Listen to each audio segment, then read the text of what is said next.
Assalamualaikum. Ma'am, live tay wa khum kha tham jarake. Live si beng bi be sile naw sing na. Namtang yaragadi ai sound ma di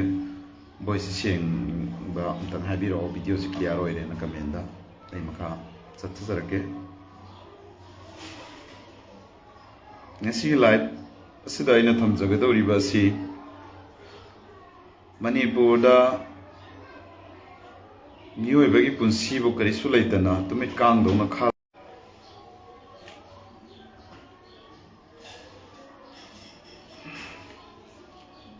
miyoibagi punsibu tumit kangdona khallaga hatbagi channabi ama yam kanna chatharakba election committee age masigi matangda ai wafam thamjagani huji khoigi Pawitek tagi Sesam Abdul Qadir Elias Achauba Wakhal gya laijaraba disability amabu sainai ba misaka mabu handicap amabu ado aikhoigi process sainai ba misaka mabu yamna tamthiba mawongda halaga phumlaga hatpagi halaba misaktu fowa aikhoigi kai haitare poloi bagi tanjabu pidaba haitare adu fowa pidabagi mawongda phumjalla thamamba aikhoigi Islam chanabi la English phone haibtare adu photo bagi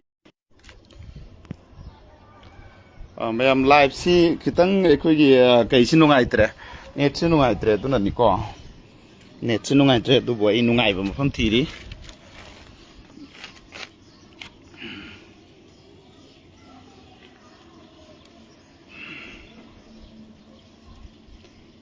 live si deng biri besile naw sing dal net si de khitang nungaitre du boi live si ka roi ge dum si doin makha chatharage ko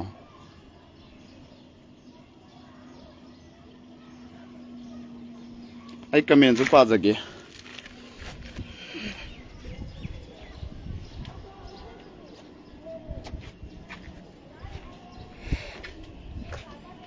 yang biri basing na ngasigi ai gi wafam mapung phaba thamdringai da dum share to biyo ai ngasi thamjarake wafam khra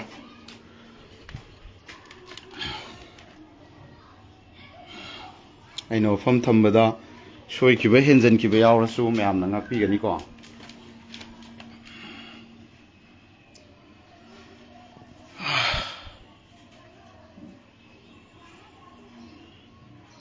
clear oire horo aduga share tokre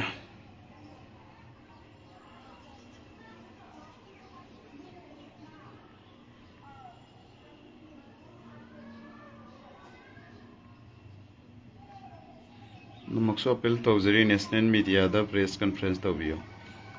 hoi khana siko aduso dubo ai gi pen da ba wafam khara su dum thamjaramge numit phanayame date 10 dagi still fawa 17 ngasi 17 yore date 17 fausida mi amabu wakhal choiraba disability handicap amabu faraga huran banena makoina hatok pigre hatuoga mi do halabdudi any moi soire na treke dore adum puthura aga khanaba yabdu da miyam manipur da leiba praja pumnamake thamoiji omchak na halaga pangal pumnamak amadi leiriba atopa community sa sunungai ramoy pumnamak si maisak piraga akhoi gi leiriba CSO gi leiriba mayam sina lawba khong mayam si kai go bambo thawasa dabida uchit thawai dabida hojik na turen mapalam da phumjalaga phangle kai na haiba sida akoi ne accept ilai na tawbi aroi ilai na tawroi masigi case number 1 da CBI na NIA na thigalaga masida chenari ma khoi jingi akanba mi pharaga heng ni yame hat krisi thadoga uji mai mem da leire jail la khara changuni thadoga leire sigi hoina solution manipur la leire ba CSO pangan gi ama phone compromise to we aro ena haijari masi mai me am da su praja pumna manu su masi wakal tambiu ngalak leite hali ba tawri se masi ekoi ngalatang jen thajal laga solution puraga JC do sen wa irang nim hal ngasi tawbana ni number 1 da masi da yei hogari khara kanma le ju waro biganu ko me am na nungai ta ba waro su ingonda ngakpi gani ko ai khara kal ngangani aduna ngasai gi CSO gi dudagi ama phone kana go mom na masi gi case NIA da sab chana to holaga pahelaba matung da sab sabe makhoi se heng gumar tawbagi saja pian ga dabni punishment pian ga dabni heng taw ga dabni makhoi sing se chenaba khuding mak heng taw ga dabni ngasi mi kyam yame Even equity Professor Islamuddin hard but the Siena me for Mapantoe. Al Faruk hard but the Siena Kiva me, Mobsing to Kiva me. Lilongi the hard pa, Mimangatro hard pa. Other the Equicam Yam, Equita sum Halise, some Masing Tigamdana, so many Halaga, jail the Sumnan Toka Pasana, Adrina Tragamai Sangana, some Tadopiaram, and Miji hard pay below later. Adugamaga number one da. Around by Tengol, Hariba around by Tengol, the Tolok de Manipur, the Mishiminagi, Krapanzaka. Manipur the civil society organization, CS, Ombuko, Lay, Fox, Lay, Atop Lay, Mim Tahate. Can I say never did crime the Toiko? Nasi around by Haji Tolok the Miokiano series, may take the Susiko, a Pagan Kakara, Pangan the Miokiano series. Nasi Silinau Singna, Masim Quay brand, the Kangadavne. Nasi around by Tengol, the Tolok Patagi, Manipur, the Mihad Mipunzikagi, Matik Toi, I call Masi study Tobom Totari, research Tobom Totari, I did Toreva. I didn't Handeshunangi, may am no bed comment. Ado my taste now that you may on the Pazaba Kedro, on the person called Torcus like or record, really 800 Tajasarectra de Tadorocaneva.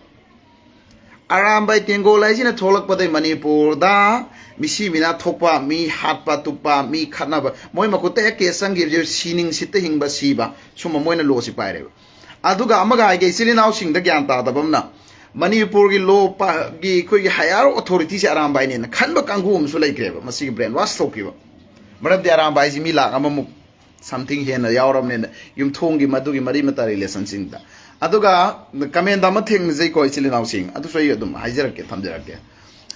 Nahalda is CSO Mayam, public Mayam, Sinalaw, with the Putorak, Dubo Rangaina National Media. Masi often si putora kani athu bada masi kilanga jin putoro o na ingrang kan bo hayam tham kibne maitai chili now aina thami to kamune natte ko maitai da pan banate aram bai da haibani aram bai si maitai pumna magni sing bayaro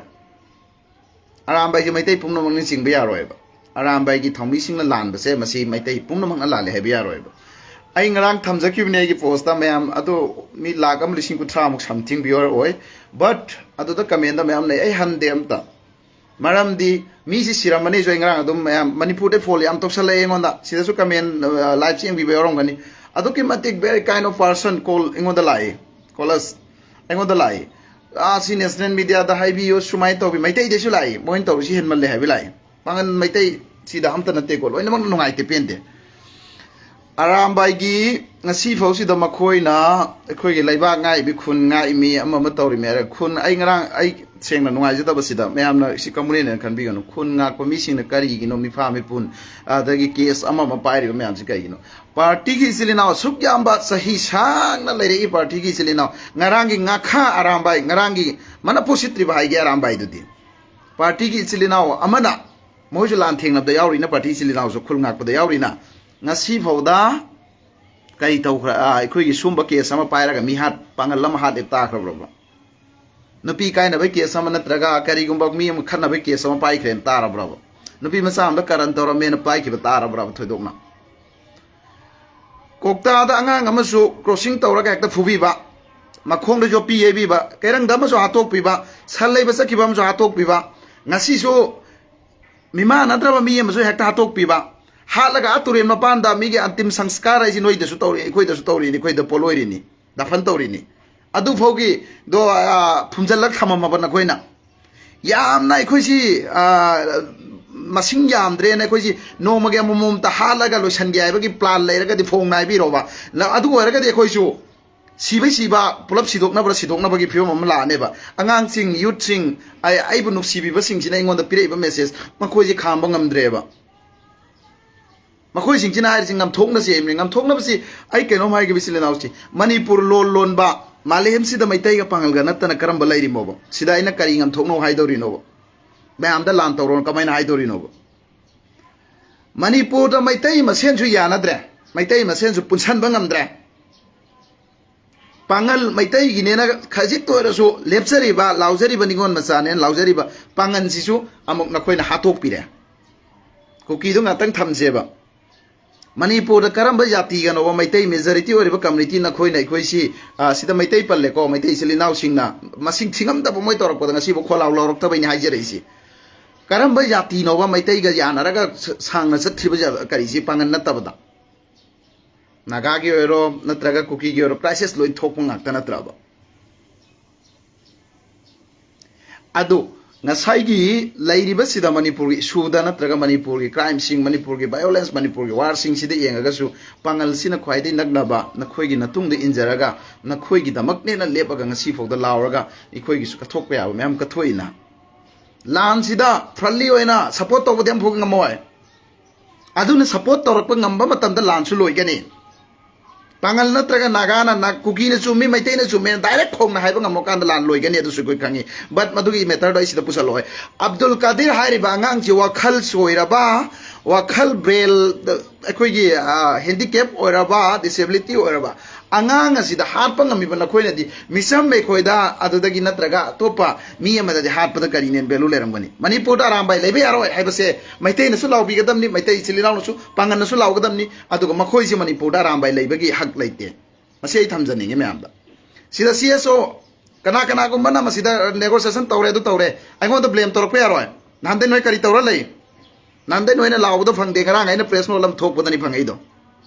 chi credit si join na lawe hai be na te credit ki na te na pambade e ngoi re na do ngara ngai na post ama tawjabane ba mayam research tawbiyo ba puthoraktra ga national media da mayam sin national media da hai hujik so hai ri ba comment si da so national media da hai si matang da koi pangal gi so ai kainom ta hai jau ge ba ai thamoi da penda ba ma pangal tem gumba ampa ko gumba nu pi ngang karbar to bu gumba sumba sinadi sumba sita national media yong na hain be adra manipur da CSO le sing ji hai be adra ba press briefing to be adra ba ai khoi gi thabuk ai is a procedural in lejab ni umpio da ai khoi gi thabuk thoram da di wai khu culture da na thingai bi ngai leye ba ngasi di kari gi national media ngon da phone to sele no message to sele no ba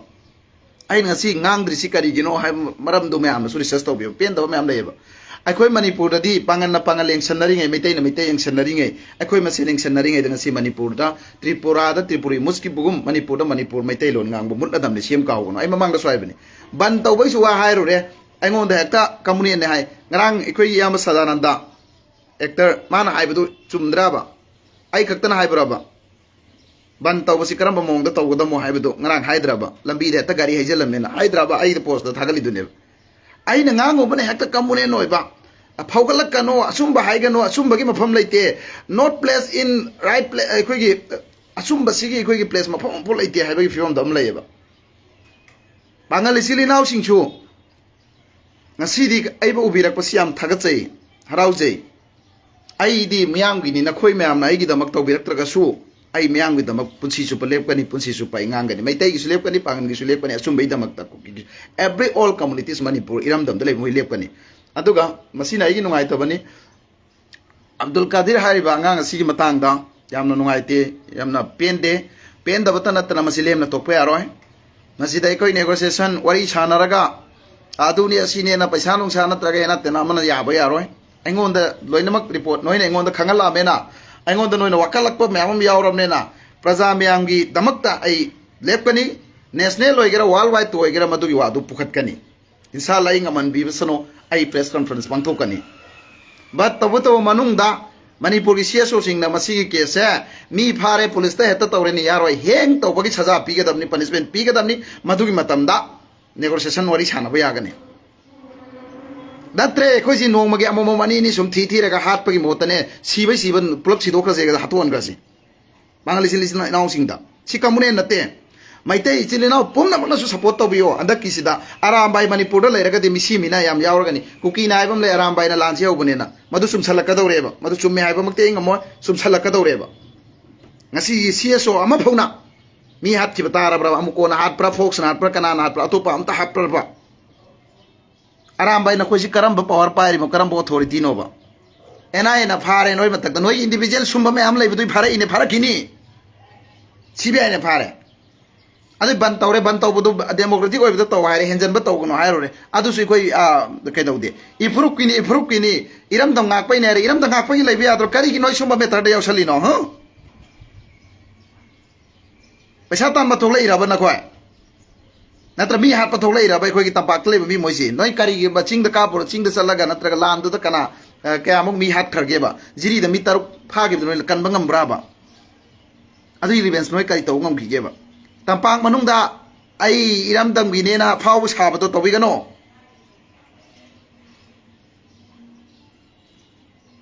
aduga khang bada ware khoi pangal ngasi mima natra mi pho hale bisa mama na sorok to chat pada ti noina hat pada kari ki gane amaga haige pangal da islam lining chat pa pangal sing da yam sing na kano ngasi manipur do di tunga to kro ijel asi tak tum na mangi bini hojik we are sorry ana lauri duni amuk ta hanbi gro lanse amuk ta lepi gro iran koi soire na lauri duni prajano khulai thado isini musalman pangal khoi gi manipur la leba maitai pangal masigi islam lining chat pada sing na rakano ai khoi na kari gumba thamoi seng na kari gumba no khoi na miyot minai tawra gadi allah akbar na khoi gi maida la tholop ko matam da ai khoi loin tum na hat kra ka sui khoi di madu da khoi di sib du khoi engo oi bek chalo oi madu tan gano manipur da aram bai khak na manipur sa hen gano aram bai leitab da manipur santi lei gane e bisi su khanjal le e khoi da direct hai roi wakhan khar ka khan da bio aram bai manipur da hek buthat pa santi lei gane sei khange center na so do ye ba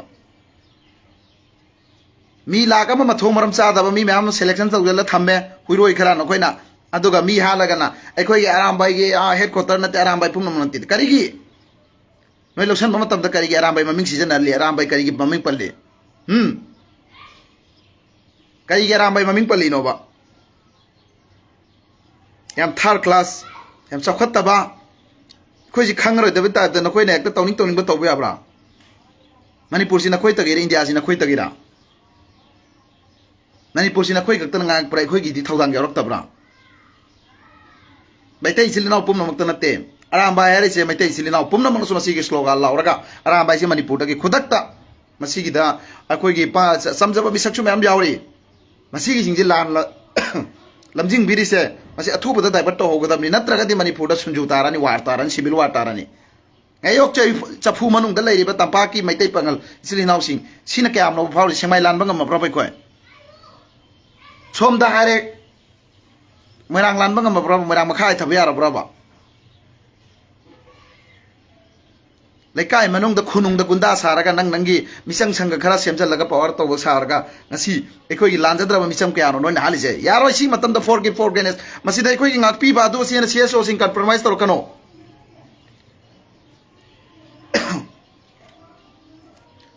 maram sida aina aijari se chilinau sing da oro gano cso sing ju respect to banate na handagi na khoi na law da puthorak tramni ngarang aina thengasu thengna mayam sina kanna pressure pi wa hai bi wa ni haining dre ai se haining dre ba aina le iram dam gi damak ta ngangja ba haija ba khudi mak hu oye ba pangal khunai da so adu gi appreciate to phajana to bi de bai bo organization gi ka kari gumba ma da adugum ba national amadi international level la thabuk foundry ba organization gi function lama da pangantem gumba na adagi jametul ma da kra ke dosal laga dum ba thingi ba matam da kanana kari hai ki ge ba aina milu de pirang ta gi ba adu da aina sakhi ba oh oi khu culture ni en sakhi matam da kanana ai gi thamoi themjan bi ki ge ba ai su pian da ba la ye su insan ne mioi ba ne adu bo praja sing si de dum ba cso gi adum ba phatta ba sing dum khoi ne di khangja ba na te praja sing si na de ngon da messenger da yamba oza ai bu han ma bina so oza yamba sim ta habiro yamba si yam nungai te si tobiyo sumai tobiyo na ingonda maitai su ingonda pangan su ingonda kari gumba ma a chauba man khanare galo ingonda phone to salakani maram di aina neutral oina su lei ai kana ga su yengna ba leite aram bai na han pha ba su ai phaya adu thagal ora su a pangan tem hagalakte adu tawdin pangan tem du kai gi thagalaka do maram ba da asum ba tawgen thoi bo organize lama gi function da ba koi na thing bare na adudi makoi dai koina ma kari ge ina appreciate to phum thoi maitai e belete pangal lai belete khoi pangan da sule organization nupi ngang karbar to ba nupi ngang yon ba child trafficking da chena ba human trafficking da mi matu mawa nika lai ba nupi do mayang da thok pa ngasi bo kari tau khage ba pangal lama na adugi mi do function da yawan dra ba social media da puthorak tra ba adum ba nal e na hobo do ampa ko hai bani adu so aram bai ne ta khalli maitai singna nupi yang karba to bata sian already fire le to social media da puthore e badusu link na president na adum bada khoi pangal khuna gi missing na kari noi ne challau khra ge ba ngasi misi baji yam nungai te ai seng na ngasai ai gre masi ge solution de missing ji hang ki ꯃꯈꯣꯏꯒꯤ punishment ꯄꯤꯔꯕ ꯍꯦꯡꯒꯤ order ꯊꯣꯛꯑꯕ ꯑꯗꯨꯗ ꯑꯩꯈꯣꯏ ꯌꯥꯅꯒꯗꯕꯅꯤ ꯅꯠꯇꯕꯤꯗ ꯖꯦꯜꯗ ꯊꯥꯖꯤꯟꯈ꯭ꯔꯦ ꯑꯗꯨ ꯅꯣ ꯑꯗꯨ ꯌꯥꯔꯣꯏ ꯌꯥꯝꯈ꯭ꯔꯦ ꯁꯤꯒꯤ ꯑꯉꯥꯡ ꯗꯤꯁꯦꯕꯤꯂꯤꯇꯤꯁꯤ ꯅꯠꯇꯕ ꯄ꯭ꯔꯣꯐꯦꯁꯔ ꯍꯥꯠꯄ ꯃꯤꯗꯨ ꯐꯥꯎꯕ ꯑꯥꯗ ꯑꯥꯎꯠ ꯇꯧꯈ꯭ꯔꯦ ꯍꯥꯏꯔꯤ ꯐꯥꯔꯨꯛ ꯍꯥꯠꯄ ꯃꯤꯁꯤ ꯊꯣꯛꯈ꯭ꯔꯦ ꯍꯥꯏꯔꯤ ꯑꯗꯨꯅ ꯍꯦꯡꯒꯤ ꯗꯥꯏꯔꯦꯛ ꯐꯣꯔ ꯂꯥꯏꯐꯀꯤ ꯁꯖꯥ ꯄꯤꯔꯕ ꯄꯅꯤꯁꯃꯦꯟ ꯄꯤꯔꯕ ꯑꯗꯨꯒꯤ ꯃꯇꯝꯗ ꯁꯣꯂꯨꯁꯟ ꯇꯧꯒꯗꯕꯅꯤ ꯅꯠꯇꯕꯤꯗ ꯑब्ꯗꯨꯜ ꯀꯥꯗꯤꯔ ꯃꯤꯁꯤꯁꯤꯒꯤ ꯃꯇꯥꯡꯗ ꯀꯅꯥꯒꯨꯝꯕ ꯖꯦꯁꯤꯅ ꯅꯠꯇ꯭ꯔꯒ ꯁꯤꯑꯦꯁꯑꯣꯅ ꯃꯁꯤ ꯌꯥꯔꯝꯃꯕ ꯑꯩ ꯃꯁꯤꯒꯤ ꯑꯣꯏꯅ ꯅꯈꯣꯏ ꯃꯥꯌꯣꯛꯇ ꯑꯩ ꯋꯥ ꯉꯥꯡꯀꯅꯤ ꯑꯩ ꯋꯥꯔꯅꯤꯡ ꯇꯧꯖꯔꯤꯁꯤꯅꯤ ꯍꯦꯛꯇ ꯑꯩꯈꯣꯏꯒꯤ ꯇꯨꯃꯤꯟꯅ ꯂꯣꯏꯁꯟꯅꯈꯤꯕ ꯑꯗꯨ ꯌꯥꯔꯣꯏ ꯍꯦꯡꯀꯤ ꯗꯥꯏꯔꯦꯛ ꯀꯣꯔꯠꯅ ꯑꯣꯔꯗꯔ ꯇꯧꯔꯒ ꯃꯈꯣꯏꯁꯦ ꯐꯣꯔ ꯂꯥꯏꯐꯀꯤ ꯗꯟꯗꯤ ꯄꯤꯔꯕ ꯑꯗꯨꯒꯤ ꯃꯇꯝꯗ ꯃꯌꯥꯝꯁꯨ ꯃꯁꯤꯗ ꯄꯥꯝꯃꯤ ꯄꯥꯝꯗꯦꯗꯣ ꯍꯥꯏꯕꯤꯔꯛꯑꯣ ꯃꯌꯥꯝꯁꯨ ꯄꯥꯝꯃꯤ ꯄꯥꯝꯗꯦ ꯑꯗ ꯑꯩꯅ ꯊꯝꯃꯤꯁꯤꯗ ꯌꯥꯅꯤꯡꯉꯤ ꯌꯥꯅꯤꯡꯗꯦ ꯑꯗꯨ ꯊꯝꯕꯤꯔꯛꯑꯣ ꯍꯥꯏꯕꯤꯔꯛꯑꯣ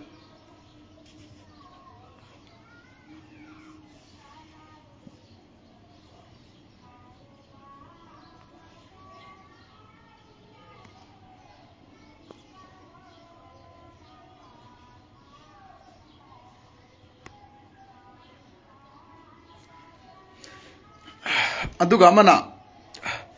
ꯑꯔꯥꯝꯕꯥꯏꯒꯤ ꯈꯤꯇꯪ ꯁꯥꯡꯅ ꯃꯇꯝꯁꯤ ꯂꯧꯖꯒꯦꯀꯣ ꯉꯁꯤꯗꯤ ꯃꯌꯥꯝ ꯇꯦꯟꯁꯟꯁꯨ ꯑꯣꯏ ꯑꯗꯨꯅ ꯉꯁꯥꯏꯒꯤ ꯑꯩꯈꯣꯏꯒꯤ ꯂꯩꯔꯤꯁꯤꯗ ꯀꯃꯦꯟꯗ ꯑꯃ ꯏꯆꯤꯜ ꯏꯅꯥꯎ ꯃꯥꯜꯂꯦꯀꯣ ꯑꯩꯉꯣꯟꯗ ꯑꯗꯨꯝ ꯁꯤꯗ ꯂꯩꯀꯣ ꯁꯤ ꯑꯩꯉꯣꯟꯗ ꯂꯩ ꯁꯨꯝ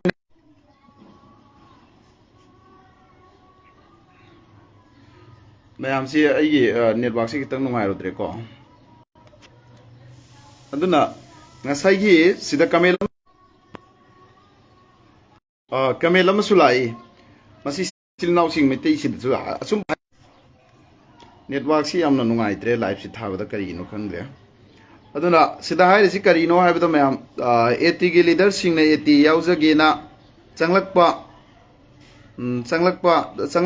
ꯆꯪꯂꯛꯂꯤꯕ ꯃꯤꯗꯣ ꯚꯦꯔꯤꯐꯤꯀꯦꯁꯟ ꯇꯧꯕꯤꯗꯦ ꯖꯣꯏꯟ ꯇꯧꯍꯟꯕꯗꯒꯤ ꯉꯁꯤꯗꯤ ꯀ꯭ꯔꯥꯏꯝ ꯑꯌꯥꯝꯕ ꯑꯦꯇꯤ ꯆꯦꯟꯅꯔꯛꯄꯅꯤ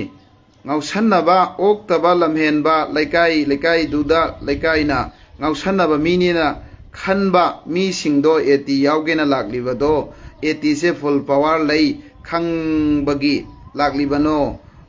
ꯂꯥꯛꯂꯤꯕꯅꯤ ꯃꯣꯏꯁꯨ ꯑꯦꯇꯤ ꯌꯥꯎꯔꯒꯗꯤ ꯑꯉꯥꯡ ꯈꯨꯠꯄꯨ ꯁꯦꯝꯃꯒ ꯒꯨꯟꯗꯥ ꯇꯧꯕ ꯃꯤ ꯐꯨꯕ ꯃꯈꯨꯠꯇ ꯂꯣ ꯄꯥꯏꯔꯒ ꯃꯤ ꯐꯥꯕ ꯄꯅꯤꯁꯃꯦꯟ ꯄꯤꯕ ꯑꯩꯈꯣꯏꯅ ꯇꯧꯅꯤꯡꯗꯕ ꯇꯧꯕ ꯌꯥꯎꯔꯛꯄꯅꯤ ꯂꯩꯕꯥꯛ ꯉꯥꯛꯀꯦ ꯃꯤꯌꯥꯝꯒꯤ ꯁꯦꯕꯥ ꯇꯧꯒꯦꯅ ꯊꯣꯛꯂꯛꯄ ꯅꯠꯇꯦ ꯂꯨꯠ ꯇꯧꯕ ꯒꯨꯟꯗꯥ ꯇꯧꯕ ꯊꯣꯛꯂꯛꯄꯅꯤ ꯚꯦꯔꯤꯐꯤꯀꯦꯁꯟ ꯇꯧꯕꯤꯗꯦ ꯌꯥꯎꯒꯦ ꯍꯥꯏꯕ ꯃꯈꯩ ꯌꯥꯎꯍꯟꯕꯒꯤ ꯃꯍꯩꯅꯤ ꯉꯁꯤ ꯀ꯭ꯔꯥꯏꯝ ꯈꯨꯗꯤꯡꯃꯛ ꯑꯦꯇꯤ ꯑꯗꯨꯝ ꯆꯦꯟꯅꯔꯛꯂꯤꯁꯤ ꯁꯤ ꯌꯥꯝ ꯐꯖꯩ ꯆꯨꯝꯃꯦꯕ ꯁꯤ ꯑꯁꯤ ꯃꯩꯇꯩ ꯏꯆꯤꯜ ꯏꯅꯥꯎ ꯑꯁꯤ ꯄꯥꯝꯃꯁꯨ ꯑꯩꯅ ꯍꯥꯏꯖꯟꯕ ꯅꯠꯇꯦꯀꯣ ꯁꯤ ꯂꯩꯔꯦꯗꯣ ꯁꯤ ꯂꯣꯏꯅ ꯂꯩꯀꯣ ꯑꯗꯨꯅ ꯑꯩꯈꯣꯏꯒꯤ ꯄꯥꯡꯒꯜ ꯏꯆꯤꯜ ꯏꯅꯥꯎꯁꯤꯡꯗꯁꯨ ꯃꯁꯤꯒꯤ ꯈꯣꯡꯖꯪ ꯑꯃꯗꯤ ꯊꯕꯛ ꯊꯧꯔꯝ ꯇꯧꯕꯗ ꯀꯝꯃꯨꯅꯦꯜꯒꯤ ꯑꯣꯏꯕ ꯌꯥꯗꯦ ꯃꯩꯇꯩ ꯏꯆꯤꯜ ꯏꯅꯥꯎ ꯄꯨꯝꯅꯃꯛ ꯂꯥꯜꯂꯦ ꯍꯥꯏꯕ ꯌꯥꯗꯦ ꯑꯔꯥꯝꯕꯥꯏꯈꯛ ꯉꯥꯡꯒꯗꯕꯅꯤ ꯑꯔꯥꯝꯕꯥꯏꯈꯛ ꯉꯥꯡꯒꯗꯕꯅꯤ ꯑꯔꯥꯝꯕꯥꯏꯈꯛ ꯍꯥꯏꯒꯗꯕꯅꯤ ꯗꯦꯃꯣꯀ꯭ꯔꯦꯇꯤꯛ ꯑꯣꯏꯕ ꯈꯣꯡꯖꯪ ꯆꯪꯁꯤꯟꯒꯗꯕꯅꯤ ꯑꯗꯨꯒ ꯃꯆꯨꯝ ꯆꯥꯕꯒꯤ ꯋꯥꯈꯜ ꯈꯜꯂꯣꯏꯗꯕꯅꯤ ꯑꯗꯨꯒ ꯄꯩꯁꯥꯅ ꯅꯠꯇ꯭ꯔꯒ ꯂꯦꯟꯗꯦꯟꯅ ꯅꯦꯒꯣꯁꯤꯌꯦꯁꯟ ꯑꯩꯉꯣꯟꯗ ꯌꯧꯔꯛꯈ꯭ꯔꯕꯅꯤꯅ ꯁꯦꯝꯃ ꯈꯟꯒꯅꯣ ꯀꯔꯤꯒꯨꯝꯕ ꯁꯤꯒꯤ ꯁꯣꯂꯨꯁꯟ ꯍꯦꯛ ꯀꯔꯤꯒꯨꯝꯕ ꯁꯦꯔꯥꯟ ꯇꯨꯔꯥꯟꯅꯕꯗ ꯂꯣꯏꯁꯤꯟꯒꯦ ꯇꯧꯔꯛꯑꯕ ꯅꯠꯇ꯭ꯔꯒ ꯇꯧꯔꯕ ꯑꯗꯨꯏ ꯃꯤꯁꯤꯡꯗꯣ ꯑꯣꯏꯅ ꯑꯃꯨꯛ ꯑꯩꯅ ꯁꯦꯠꯊꯔꯛꯀꯅꯤ ꯉꯁꯤ ꯅꯈꯣꯏꯅ ꯇꯧꯕꯗ ꯃꯤ ꯄꯨꯊꯣꯔꯛꯇ꯭ꯔꯦ ꯑꯩꯅ ꯋꯥꯍꯩ 2-3 ꯑꯩꯅ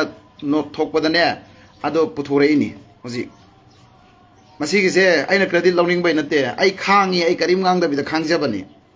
ꯃꯔꯝꯗꯤ ꯅꯈꯣꯏ ꯃꯌꯥꯝ ꯇꯧꯔꯤꯅꯤ ꯌꯦꯡꯕꯅꯤ ꯑꯩꯅ ꯀꯨꯝꯍꯩꯁꯤ ꯂꯩꯇꯦ ꯑꯣꯏꯗ꯭ꯔꯦ ꯅꯣꯏ ꯃꯌꯥꯝꯁꯨ ꯑꯗꯨꯝ ꯐꯣꯟ ꯇꯧꯁꯜꯂꯛꯏ ꯁꯤꯑꯦꯁꯑꯣꯗꯩꯁꯨ ꯃꯌꯥꯝ ꯇꯧꯁꯜꯂꯛꯏ ꯑꯩꯉꯣꯟꯗ ꯑꯗꯨꯅ ꯃꯁꯤꯒꯤ ꯆꯦꯁꯝ ꯑꯩꯈꯣꯏꯒꯤ ꯑब्ꯗꯨꯜ ꯀꯥꯗꯤꯔ ꯑꯦꯂꯥꯏꯁ ꯑꯆꯧꯕ ꯄꯥꯎꯕꯤꯇꯦꯛꯇꯒꯤ ꯃꯍꯥꯛꯀꯤ ꯃꯤꯁꯤ ꯑꯁꯤꯒꯤ ꯃꯇꯥꯡꯗ CBIꯅ ꯏꯟꯚꯦꯁꯇꯤꯒꯦꯠ ꯇꯧꯒꯗꯕꯅꯤ ꯑꯗꯨꯒ ꯆꯦꯟꯅꯕ ꯃꯤ ꯃꯈꯣꯏ ꯐꯥꯔꯁꯤꯒꯤ ꯁꯖꯥ ꯄꯤꯒꯗꯕꯅꯤ ꯅꯠꯇꯕꯤꯗ ꯅꯦꯒꯣꯁꯤꯌꯦꯁꯟ ꯇꯧꯕ ꯌꯥꯔꯣꯏ ꯑꯗꯨꯒ ꯁꯔꯀꯥꯔꯅꯁꯨ ꯃꯁꯤ ꯑꯊꯨꯕ ꯃꯇꯝꯗ ꯃꯤꯠꯌꯦꯡ ꯆꯪꯕꯤꯔꯒ ꯃꯔꯥꯜ ꯂꯩꯕ ꯃꯤꯑꯣꯏꯁꯤꯡ ꯈꯨꯗꯤꯡꯃꯛ ꯍꯦꯟ ꯄꯅꯤꯁꯃꯦꯟ ꯇꯧꯒꯗꯕꯅꯤ ꯃꯣꯏ ꯐꯣꯔ ꯂꯥꯏꯐ ꯄꯤꯒꯗꯕꯅꯤ ꯇꯉꯥꯏ ꯐꯗꯅ ꯑꯗꯨꯒ ꯑꯔꯥꯝꯕꯥꯏ ꯇꯦꯡꯒꯣꯜ ꯍꯥꯏꯔꯤꯕꯁꯦ ꯃꯅꯤꯄꯨꯔꯗ NIAꯅ ꯑꯃꯇꯪ ꯂꯣꯏꯅ ꯚꯦꯔꯤꯐꯤꯀꯦꯁꯟ ꯇꯧꯔꯒ ꯊꯝꯕ ꯌꯥꯔꯦ ꯊꯝꯃꯁꯅꯨ CBIꯅ ꯚꯦꯔꯤꯐꯤꯀꯦꯁꯟ ꯇꯧꯍꯟꯒꯗꯕꯅꯤ ꯑꯗꯣ ꯃꯅꯤꯄꯨꯔ ꯁ꯭ꯇꯦꯠ ꯒꯚꯔꯟꯃꯦꯟꯅꯁꯨ ꯃꯈꯣꯏꯒꯤ ꯃꯊꯛꯇ ꯏꯟꯚꯦꯁꯇꯤꯒꯦꯠ ꯇꯧꯒꯗꯕꯅꯤ ꯃꯈꯣꯏꯁꯤ ꯀꯔꯝꯍꯥꯏꯅ ꯀꯩꯗꯧꯔꯤꯕꯅꯣ ꯀꯔꯝꯕ ꯂꯣꯐꯨꯜ ꯑꯩꯈꯣꯏꯒꯤ ꯂꯣꯁꯤꯕꯨ ꯃꯈꯣꯏ ꯏꯀꯥꯏ ꯈꯨꯝꯅꯔꯤꯕ꯭ꯔꯥ ꯈꯨꯝꯅꯗꯕ꯭ꯔꯥ ꯍꯥꯏꯁꯤ ꯈꯪꯉꯒ ꯂꯩꯔꯦ ꯃꯤ ꯁꯨꯝ ꯁꯤꯕ ꯁꯤꯚꯤꯜ ꯋꯥꯔ ꯑꯣꯟꯊꯣꯔꯛꯑꯅꯤ ꯁꯤꯚꯤꯜ ꯋꯥꯔ ꯑꯣꯟꯊꯣꯔꯛꯄ ꯃꯇꯝꯗ ꯌꯥꯝꯅ ꯅꯨꯡꯉꯥꯏꯇꯦ ꯏꯆꯤꯜ ꯏꯅꯥꯎꯁꯤꯡ ꯂꯣꯏꯅꯃꯛ ꯁꯤꯅꯒꯅꯤ ꯁꯤꯚꯤꯜ ꯋꯥꯔ ꯍꯥꯏꯁꯤꯗꯤ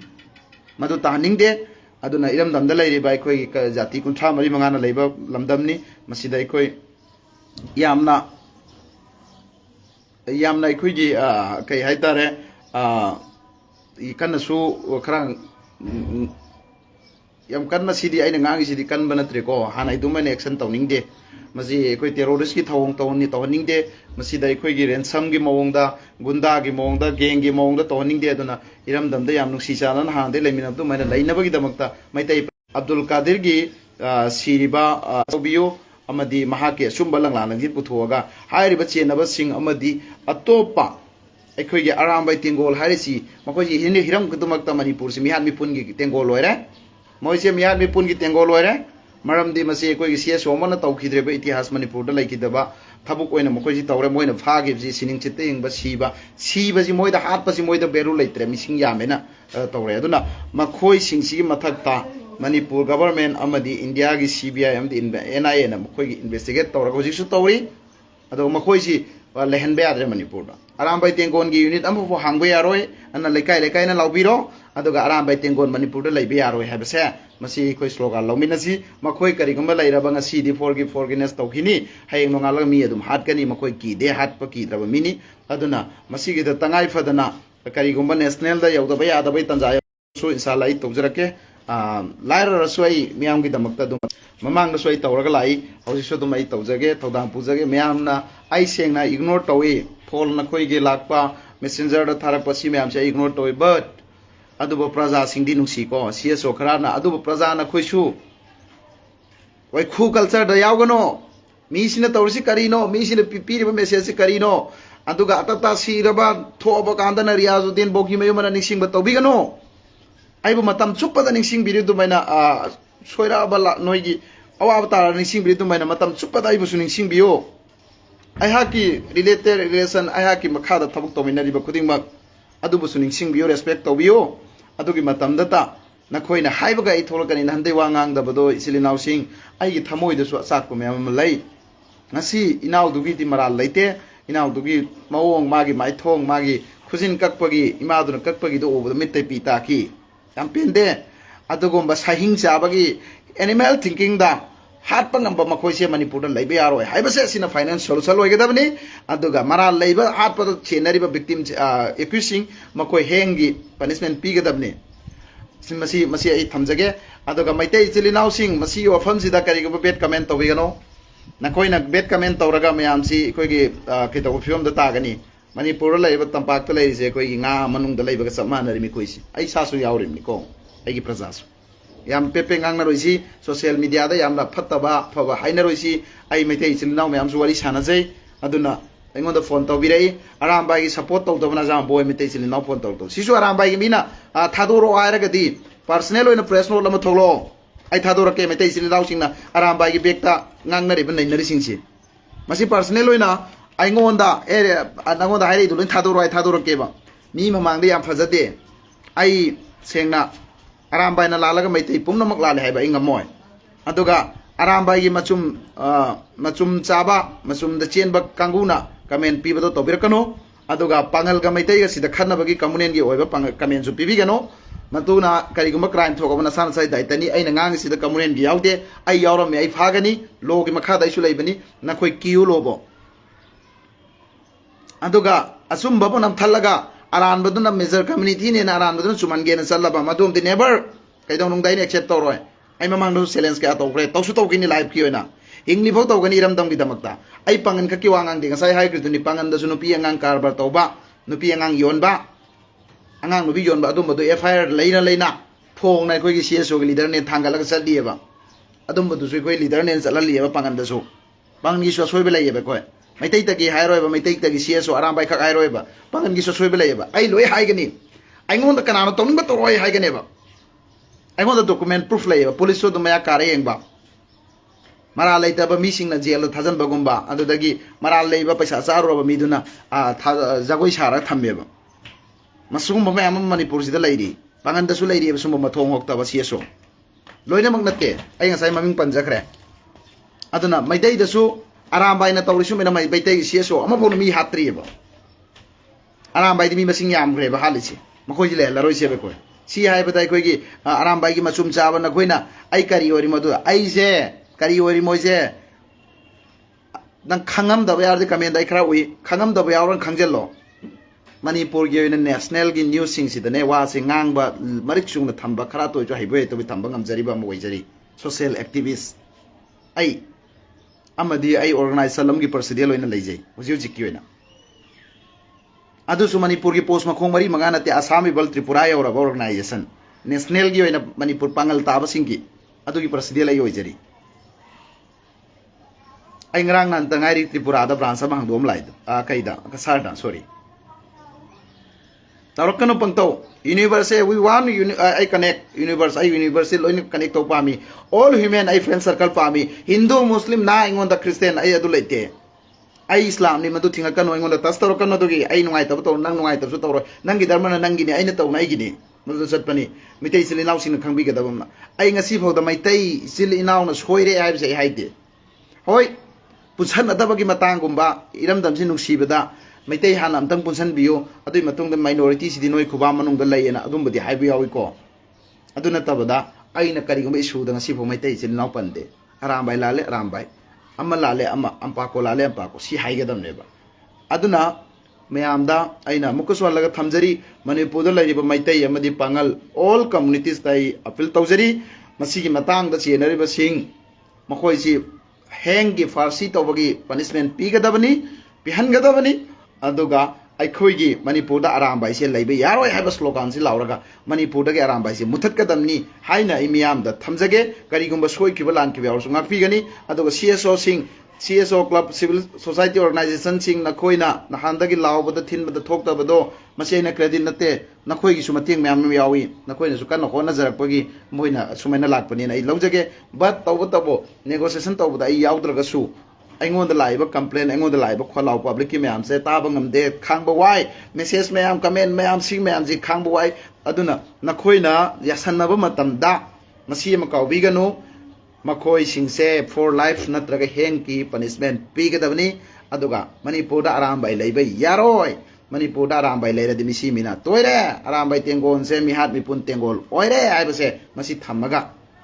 loshanaga damni aduna tabida loshanaba pak yaroi pesana natraga karini yaroi NIA natraga CBI na investigate togodamni masi singse ai koi ai khangna haiba nate angang mayam adu youth mayam hal mayam intellectual mayam sine ngon pirakpa message ai fazana ground report lor kan ngasi ofam ji thamdaba yadabai thamakpani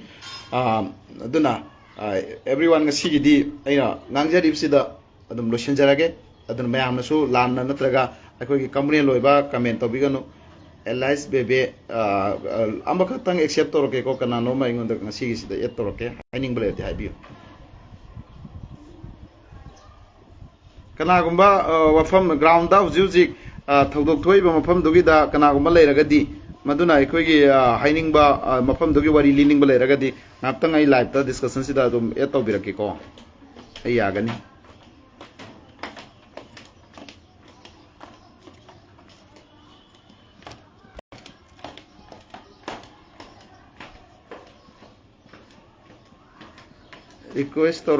request तौबिरो दुम यागनी को join tawraga mafam du da ground da huji ground da kana gumba ground da leibiragadi mafam du gi situation mafam du gi huji ground report haining ba yawraga di silinau sing request to biro dum haibe ani ko